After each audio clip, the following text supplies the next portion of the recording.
Hello guys and welcome back to the channel. Now, don't celebrate too quickly seems to be the news coming out of the electoral panel as Malam Buhari is forced to put his bottle of Burukutu back on the shelves and hope springs for Atiku. So now I bring you this massive victory for Atiku as INEC leaves entire APC in shock, release powerful confession that might mean the end for Buhari. What next? So that's the sensational headline. Now here's the body of the piece. It has been reported that about 13 presiding officers of the Independent National Electoral Commission INEC in Borno and Yobe State have told the Presidential Election Petition Tribunal sitting in Abuja that they transmitted the result of the February 23rd presidential election in their various units and wards to the official server of INEC.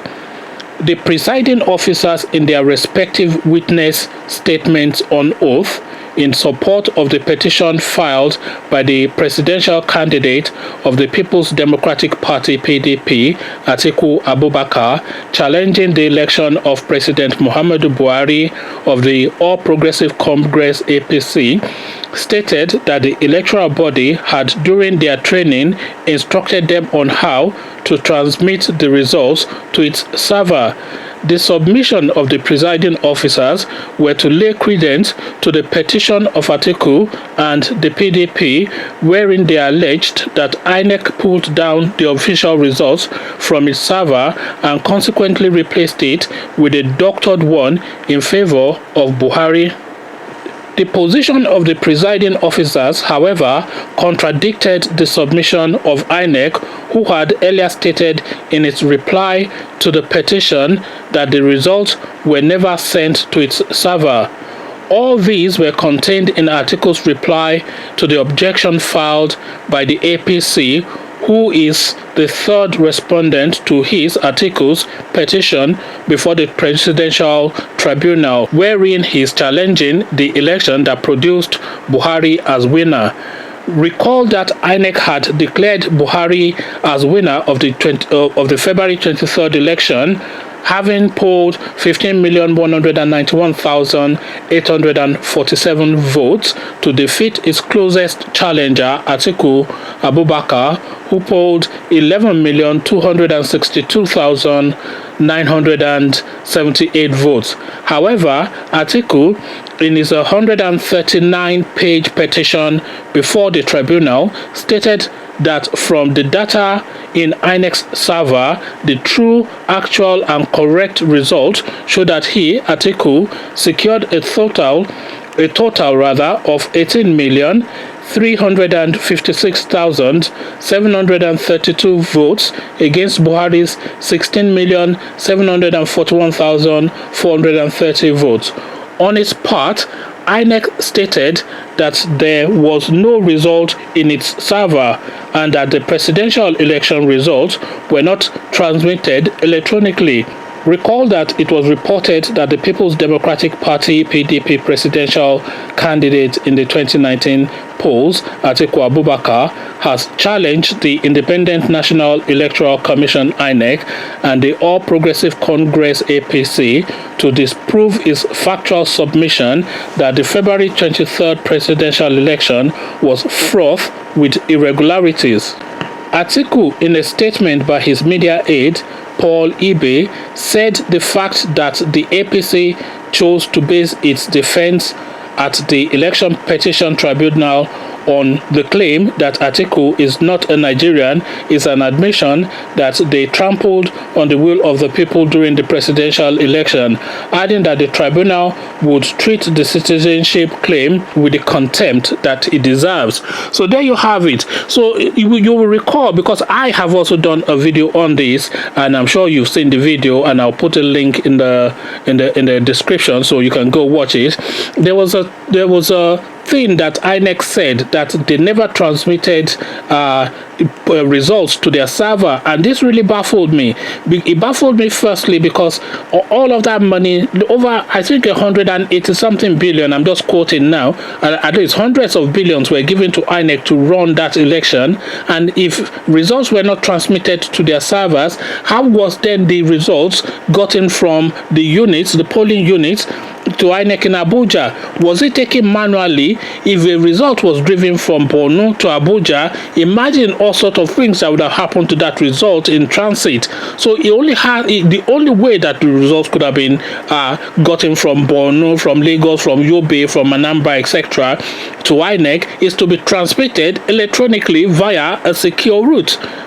So that's the only thing that can happen. There's no other thing that could have happened. So now for INEC to then have come out to say that they don't have a server that the data would have been stored on, that nothing was transmitted electronically, is an admission of a real failing in the system. So this really puzzled me then, and I did a big hoo-ha in a video about this, but it's now coming out now, according to this news report, that at least 13 of the presiding officers of INEC have gone to the petition on oath to swear that they transmitted the results electronically, and that stands to reason. There's no other way that it could have been done. Now, this news item that I'm bringing to you is the first instance that I'm coming across this news item, so you can take it really for what it is, but because I've not yet fully verified it, but I'm taking it from a reasonably reputable news outfit who are putting this out on their platform, so clearly they must have verified it in some form. So I'm bringing it to you really first off the bat,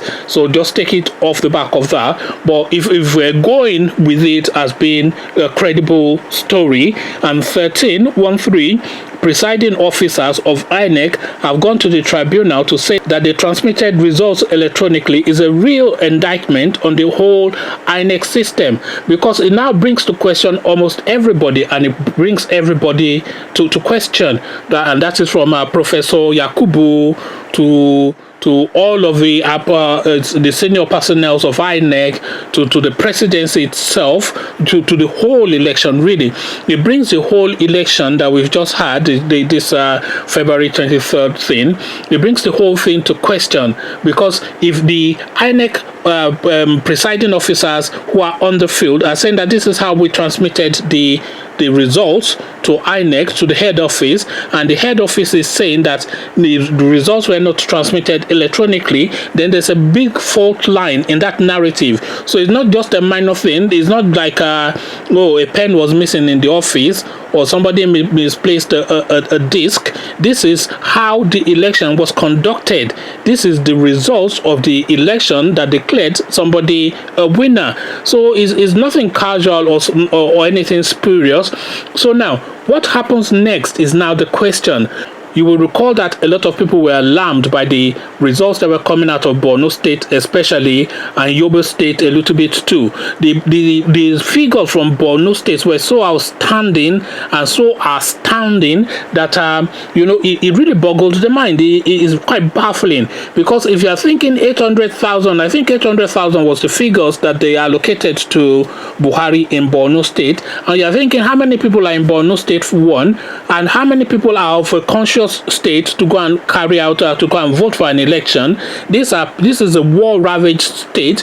This is a state that is at a high-risk state. So who then are these people that have given these large numbers of votes in an election?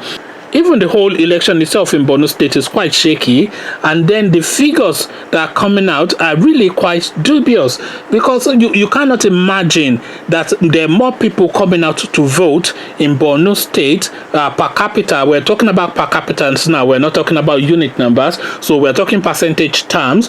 So you cannot imagine that there are more people, there's a higher percentage of people coming out to vote in Borno State than you would have in Anambra or Imo or Enugu, etc., where the situation is settled and is a fairly stable state, and they have vested interest in the election. So you cannot imagine that. So now this now that is now coming out of this panel is now adding even more credence to that thing that people have at the back of their mind, that something untoward has happened here. So now this is the latest development. Like I said, this story has not been fully verified yet. I'm just reading it off one source, but it's a fairly credible source, so it's yet to be verified, and you can do your fact checking too. But as it stands and as the story stands, what is your response to it?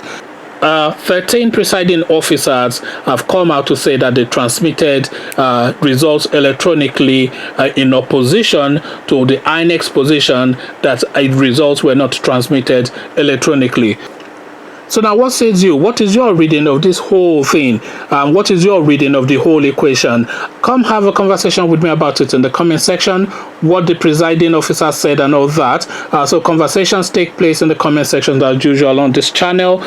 Before you come join me in the comment section though, click on the subscribe button so it goes gray. Click on the bell button as well so you are notified every time I drop a video. Then come join me. Let's have this chat in the comment section. So I'll leave you here, meet you in the comment section. But here I say peace.